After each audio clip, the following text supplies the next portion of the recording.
El Departamento de Relaciones Públicas, Prensa y Protocolo de la Asamblea Legislativa presenta Asamblea Legislativa Noticias. Porque hay cosas buenas que decir.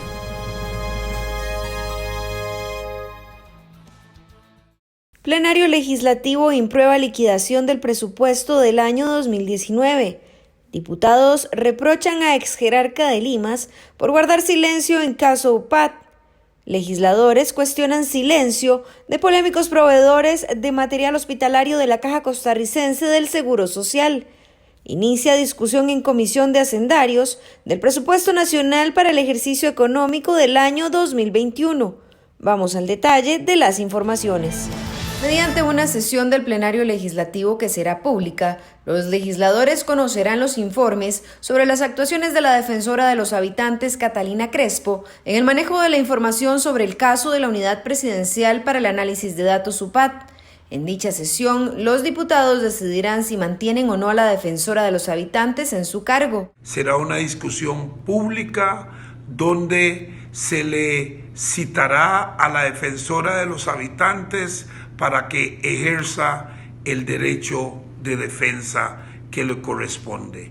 Y finalizada la discusión, se someterá a votación en el Pleno para decidir si la señora defensora de los habitantes permanece en el cargo o es cesada de la misma. Ese es el trámite que vamos a seguir en los próximos días hasta finalizar el proceso. La decisión de que dicha sesión sea pública obedece a un criterio emitido por el Departamento de Servicios Técnicos del Congreso, el cual señala que la discusión de este tipo de informes de las comisiones especiales de investigación deben hacerse siguiendo el procedimiento que estipula el artículo 96 bis del reglamento. En total se presentaron 2 informes, uno de mayoría suscrito por los diputados de Liberación Nacional, Unidad Social Cristiana, diputados independientes y de Restauración Nacional, y uno de minoría presentado por los diputados del Partido Acción Ciudadana y del Republicano Social Cristiano. Según anunció el presidente de la Asamblea, el próximo jueves se fijará la fecha definitiva para la discusión. En una sesión convulsa comparecieron en la Comisión de Control de Ingreso y Gasto Público Miren Martínez, dueña de la empresa MR Comunicaciones Políticas, y David Landergreen, ambos seleccionados por la Caja Costarricense del Seguro Social como proveedores de materiales hospitalarios como mascarillas y gorros, y envueltos en la polémica tras conocerse irregularidades en el proceso de adjudicación. Durante la sesión, tanto Martínez como Landergreen indicaron que se abstenían de declarar. En el caso de Landergreen lo indicó desde el principio de su comparecencia, mientras que Martínez alegó que se abstenía debido a que no la dejaron finalizar su exposición inicial. Según el diputado Carlos Ricardo Benavides de Liberación Nacional, quedó claro que Martínez no tenía intenciones de responder las consultas de los legisladores. Muchas gracias, señor diputado. Me abstengo a declarar. Perdón, yo he entendido, no sé si entendí mal. Entendí que doña Miren había agradecido el gesto, que iba a dejar su declaración completa por escrito, doña Miren, y que iba a contestar preguntas. ¿No las va a contestar? Disculpe, don Carlos Ricardo, yo creo que en ningún momento he indicado que voy a responder preguntas. Sí, eso fue lo que usted dijo. Pero de todos modos, le dimos 20 minutos. Les dije que les voy a dejar la declaración sin ningún inconveniente. No, claro, vamos a ver. Doña Miren, y en este caso no estoy teniendo una conversación con usted, refiérase a mí solo cuando le pregunte. Vamos a ver. A doña Miren habló aquí 10 minutos. Ella tenía una expectativa de hablar 20, que fue lo que al principio habló. 5 más 5 del señor diputado Núñez Piña. Yo le di 10 y el diputado Prenda le dio otros 10. O sea, ya no iba a tener 20, iba a tener 30. Yo sí quisiera que quede constando, señora presidenta, que evidentemente lo que ha venido doña Miren aquí es a plantear un showcito alrededor de sus caprichos, porque es evidente que su abogado, desde antes de venir a esta sala, ya le había indicado que no debería de contestar las preguntas de esta comisión. El diputado también aseguró que la adjudicación fue irregular y que así quedó en evidencia. Que en el expediente no se sabe cómo llegaron estos 2 señores a presentar oferta formal cuando sus proformas habían sido rechazadas el 13 de mayo. Y mientras nosotros no sepamos eso, por lo menos desde mi perspectiva, las empresas de ambos entraron por la ventana al procedimiento de la Caja Costarricense del Seguro Social. Y aquí no estamos hablando de que les adjudicaron la venta o la compra de 4 resmas de papel. A estos señores les adjudicaron la compra de millones de dólares y de millones de mascarillas que tendrían que usar las y los funcionarios de la Caja que están arriesgando sus vidas. Dicha posición fue secundada por el diputado independiente Jonathan Prendas, quien reclamó también el silencio de los comparecientes. Costa Rica está indignada por lo que se hizo en ese concurso. Las últimas 3 semanas hemos estado con más preguntas que respuestas. Y ustedes 3 vienen acá y solo una persona se digna a tener cortesía con Costa Rica. Y digo una sola persona porque a David ni siquiera se le puede preguntar en esta Asamblea Legislativa por qué don Hans Vindas y también Luis Fernando Porras le llamaron en la noche del domingo 17 de marzo, un día antes de que se presentara la oferta de HMG, para darle las especificaciones del tiempo de entrega para que el día después, el 18, tuviese la oportunidad de mejorar la oferta. Además, en la sesión compareció Enrique Meseguer, quien participó de la licitación pero no se le adjudicó, pese a su experiencia como proveedor. Esta investigación de la Comisión de Control de Ingreso y Gasto Público se estudia bajo el expediente 22.146, que busca esclarecer los procesos llevados a cabo para las compras y contrataciones realizadas por parte de la Caja Costarricense de Seguro Social a partir de la declaratoria de emergencia por la epidemia del COVID-19. Los diputados de la comisión que estudia la creación de la Unidad Presidencial para el Análisis de Datos reprocharon el actuar de la actual embajadora en Colombia, María Fulmen Salazar, quien fungió como exministra de Desarrollo Humano y expresidenta ejecutiva del Instituto Mixto de Ayuda Social. Y es que la funcionaria se acogió a su derecho de abstenerse de declarar, pese a que los diputados insistieron en que Salazar aclarara si había enviado información de la base de datos del Sistema Único de Beneficiarios del Estado a Santiago Álvarez Ovares, asesor de Casa Presidencial. Esto tras una carta enviada por el exministro de la Presidencia, Rodolfo Pisa. Los diputados señalaron la relación de la hija de la funcionaria con Horizontes Positivos, empresa que implementó el Cinerube en el IMAS. Usted tiene una trayectoria de más de 2 décadas en función del Ejecutivo y en este momento, hasta este momento, le oigo no querer rendir cuentas y ser transparente y dar comunicación expresa a la población. ¿Es por la relación de su hija con el tema? ¿Es porque en su gestión se firmaron los convenios para trasladar información? ¿Es porque en su gestión se trasladó la base de datos no anonimizada?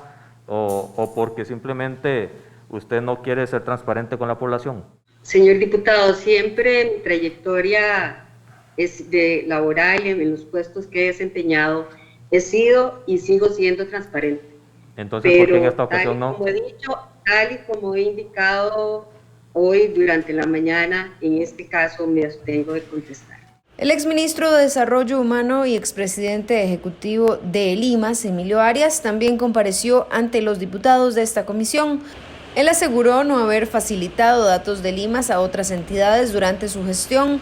Arias además insistió en que su llamada a la defensora de los habitantes, Catalina Crespo, se dio para hacerle a la funcionaria una aclaración de carácter técnico. Durante su periodo en el IMAS, ¿usted realizó alguna transferencia de datos más allá de las empresas privadas e instituciones de la Presidencia de la República que usted citó? Como lo presenté en certificaciones, durante mi gestión básicamente nos tocó al órgano construir la segunda fase del Cinerube. Esa fase es la implementación del artículo 77 del reglamento del Cinerube. Entonces, durante ese proceso no se dieron prácticamente traslados de información, primero porque no se implementó nunca un proceso para generar ese tipo de traslados. Por su parte, el asesor presidencial Daniel Soley contradijo lo dicho por Catalina Crespo, defensora de los habitantes, quien aseguró que el funcionario la visitó de sorpresa, mientras que Soley fue enfático en decir que llegó a la institución invitado por la propia defensora. Con don Daniel sí quisiera hacerle la consulta y plantear que en la audiencia de la defensora ella dijo, y está en las actas respecto a la visita, literalmente dijo, es un poco preocupante que un funcionario de la DIS llegue a hablar con la defensora de los habitantes sin una reunión. El 20 de mayo yo recibí una visita inesperada y no estaba agendada de un funcionario. No sé que es un funcionario de la DIS. Entonces le quería consultar si fue usted sin tener una reunión con ella o fue que ella le ha brindado información imprecisa o falsa a esta comisión. El tema es el siguiente. En esa ocasión que me llamó tiempo atrás es una semana, para coordinar esa ida mía, ahí sí era defensor adjunto, pero aquí ante ustedes dice que le causó sorpresa que yo fuera funcionario de la DIS. Como les repito, eso es una respuesta que le tiene que dar la señora defensora. Lo cierto es que tampoco le debería causar sorpresa a la DIS, porque la misma defensora solicitó citas a la DIS en mayo de 2019, cuando yo no trabajaba en Casa Presidencial, e incluso en septiembre de 2019 le pidió colaboración a funcionarios de la DIS para que le ayudaran en un caso. Para sostener su versión, Soley presentó ante los diputados una certificación de las llamadas que realizó a Crespo, así como un video de su visita a la Defensoría. La creación de la OPAT ya está en manos de la Fiscalía. Los diputados aún no finalizan el periodo de audiencias para poder emitir un informe final sobre este caso, el cual pasará a ser conocido por el Pleno de los Legisladores. El plenario legislativo aprobó el expediente 22.083 que contiene el informe negativo de mayoría sobre la liquidación del presupuesto de la República que se ejecutó en el año 2019. Este presupuesto ascendió a 10.9 billones de colones y la mayor parte fue financiado mediante deuda. El monto restante se obtuvo por la recaudación de impuestos. Y es que la Contraloría General de la República puntualizó una serie de debilidades que contiene este presupuesto del 2019, como el financiamiento de gasto corriente con deuda. Esto violenta el artículo 6 de la Ley de la Administración Financiera y Presupuestos Públicos, que establece que, para los efectos de una adecuada gestión financiera, no podrán financiarse gastos corrientes con ingresos de capital. La diputada Silvia Hernández de Liberación Nacional señaló que es importante que se sienten responsabilidades sobre la ejecución del presupuesto y que no sea un trámite más que se hace en el plenario legislativo.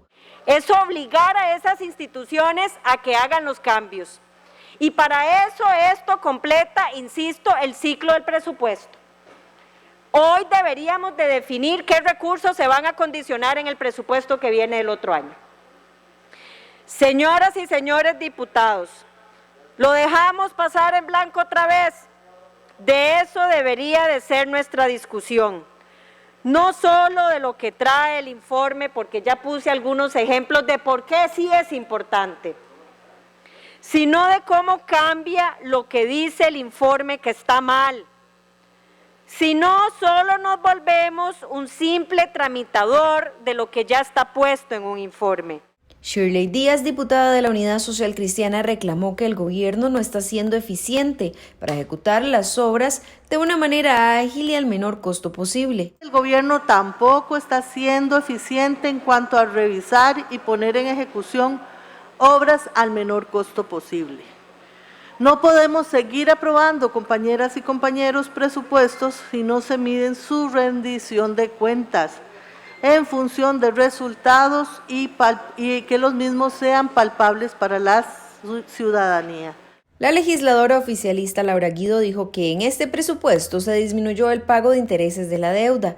Además, defendió el recorte del gasto que se hizo en el presupuesto, que según alegó, en su mayoría es rígido. Básicamente se gastó menos dinero del pago de intereses de lo que originalmente había sido presupuestado, y esta disminución no es casual, responde a una estrategia activa del Gobierno de la República en el financiamiento de los gastos a un menor costo mediante el canje de deuda cara por deuda barata, una estrategia que le genera un ahorro significativo al Estado, un ahorro significativo a las y los costarricenses y una mejor y más responsable ejecución de los recursos públicos. Esta es la segunda ocasión en la que la Comisión de Asuntos Hacendarios tramita la liquidación del presupuesto de la República. El ministro de Hacienda, Elian Villegas, aseguró que el presupuesto de la República para el ejercicio económico del año 2021 se presentó en el marco de un fuerte estancamiento en la recaudación de los ingresos tributarios, además en medio de una situación de emergencia nacional provocada por el COVID-19. Según el jerarca, lo anterior hará que el trámite de este proyecto sea típico y requiera de grandes consensos. Y es que hay retos importantes en este presupuesto, porque por ejemplo incorpora por primera vez cerca de 50 órganos desconcentrados que representan 1.3 billones del plan de gastos del gobierno. La legisladora verdiblanca Ana Lucía Delgado consultó sobre cómo se va a manejar estos ODES en dicho presupuesto. ¿Cuál va a ser la funcionalidad? ¿Cómo se van a manejar a partir de ahora desde el Ministerio de Hacienda las ODES? ¿Quién va a ejecutar estos presupuestos? Es una incorporación muy importante que se hace a partir de este presupuesto, señor ministro. En principio, recordemos que se están incorporando los órganos desconcentrados a los ministerios, pero no se les está eliminando la personería jurídica. El siguiente paso relevante es definir a cuántos de estos hay que eliminarle la personería jurídica para efectos de que además el manejo presupuestario sea un manejo que se realice también directamente desde el ministerio. Delgado también manifestó que hay partidas que no deberían estar creciendo y por el contrario crecen exponencialmente, como es el caso de publicidad y propaganda que crece en un 885%. Solo para hacerle una cita, tenemos publicidad y propaganda que está creciendo un 885%, servicios aduanales 384%, servicios de tecnología de la información 589%, servicios de ingeniería un 319%, servicios de ciencias económicas 375%, y así le puedo mencionar varias subpartidas que me parece importante tal vez trasladárselas, señor ministro. La legisladora María Inés Solís consultó sobre el rubro por concepto de alquileres, el cual crece un 8,7%, es decir, aumenta 4 veces la inflación. Me llama la atención que aún con ese ajuste, los alquileres de edificios, locales y terrenos crece un 8.7% en el 2021, o sea, está creciendo 61.142 millones. Significa que este rubro está aumentando 4 veces la inflación. Yo tengo la mismísima preocupación que mi compañero Cascante con relación al tema de los alquileres. Entonces, las preguntas con relación a esto son: ¿están creciendo los precios de los alquileres o se está expandiendo el gobierno a más propiedades? ¿Se ha hecho algún ejercicio para más bien reducir alquileres, puesto que muchos empleados públicos siguen teletrabajando? Yo también creo que ya se ha probado todas las bondades del teletrabajo y que podría ser inclusive una medida para disminución de gasto del Estado. Déjeme decirle que el día de ayer firmé un decreto donde precisamente lo que vamos a hacer es un trabajo especial para entrar a renegociar los alquileres del sector público. Es una tarea que vamos a tener que llevar también desde el Ministerio de Hacienda, centralizarla ahí, y lo que vamos a buscar son rebajos importantes en los alquileres, tanto en lo que tiene que ver con disminución de la cantidad de edificios alquilados como disminución de precios. La diputada Silvia Hernández, presidenta de la Comisión de Hacendarios, preguntó el por qué hay una caída del impuesto al salario y las pensiones en un 13% en este presupuesto. Eso si no se están dando despidos. ¿Por qué en la parte de ingresos general del presupuesto hay una caída del impuesto al salario y pensiones sobre el sector público de menos 13%?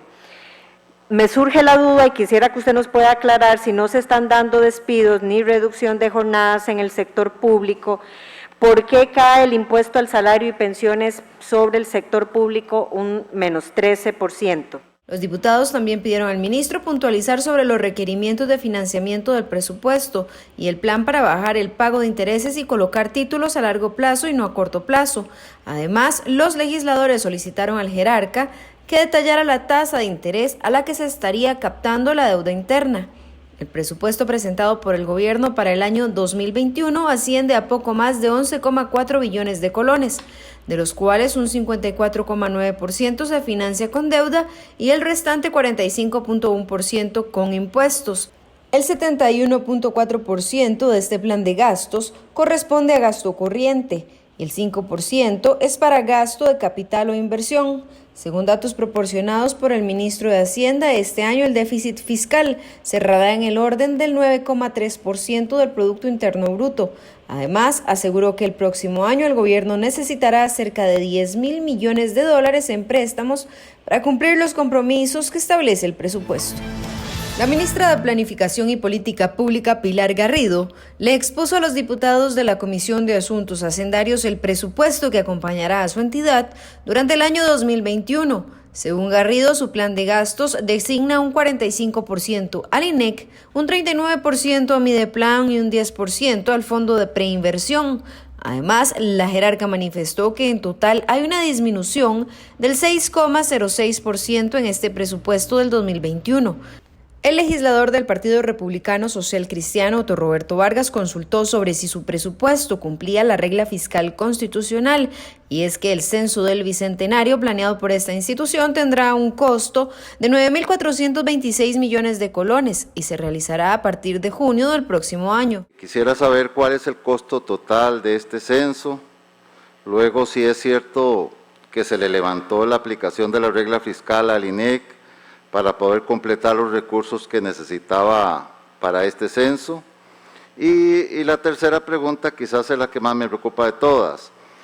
Doña Pilar, aún sin saber cómo evolucionará esta pandemia del COVID-19, cientos de personas tendrán que salir a la calle a realizar estas entrevistas, teniendo por fuerza que hacer contacto directo con cientos de familias, lo que claramente es un riesgo para ellos y para todas las familias entrevistadas. Lógicamente que al incluir el censo, el presupuesto del censo en el 2021, el presupuesto del INEC sobrepasa el crecimiento de la regla fiscal, dado que solamente para el 2021 estamos incluyendo 9.426 millones solo para el censo.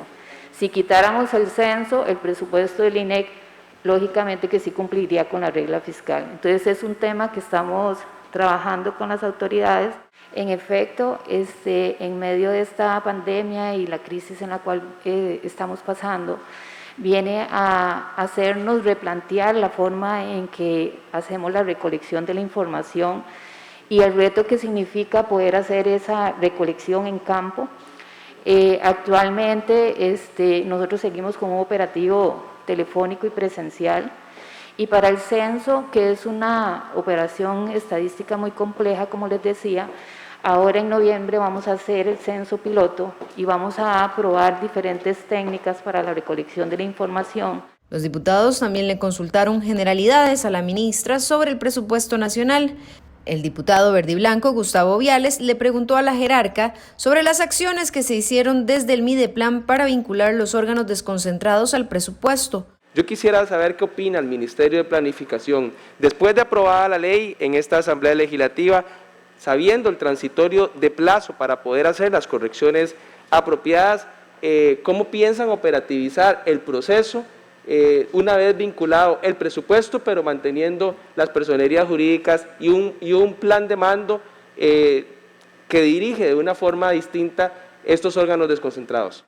Diputado, ha dado usted en un aspecto medular de la reforma del Estado que tiene que ver con el tema de los órganos desconcentrados. A este respecto, Mideplan elaboró ya un estudio técnico sobre todos los 76 órganos desconcentrados, también desde la unidad, desde el área de modernización del Estado, desde un equipo interinstitucional, y estará presentando próximamente un proyecto de ley en ese sentido, porque efectivamente, por un lado se mejora el control de legalidad del presupuesto sobre los órganos desconcentrados, pero la potestad sobre el mismo sigue habiendo espacio para la discrecionalidad en el caso que haya una junta o que exista la personería jurídica instrumental. En la Comisión de Hacendarios también compareció la ministra de Trabajo y Seguridad Social, Yanina Dinarte, quien aseguró que el presupuesto de esa entidad tuvo una reducción del 37,9%.